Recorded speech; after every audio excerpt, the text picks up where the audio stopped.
最近高丽菜又搁大出，西丽果菜市场1公斤的大卖价已经来到10块。农粮署嘛表示讲，11月底高丽菜的摘芽供应量是596万丛，甲最近3档同期比起来是增加8%。那拢种会伫2月初来收成，恐惊量又搁会上济，所以望讲农民会当分批来种。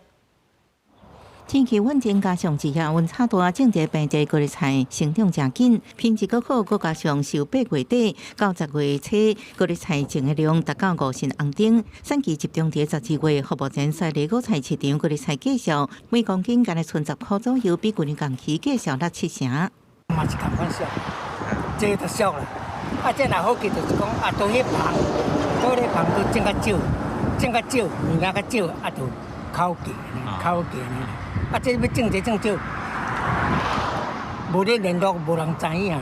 根据农粮署大宗菜市报种量甲强在户境资讯显示，高丽菜714年11月底强在量是596万丛，连红色灯号属于警戒达的范围，比最近3年同期增加8%。有个采收期伫2月初。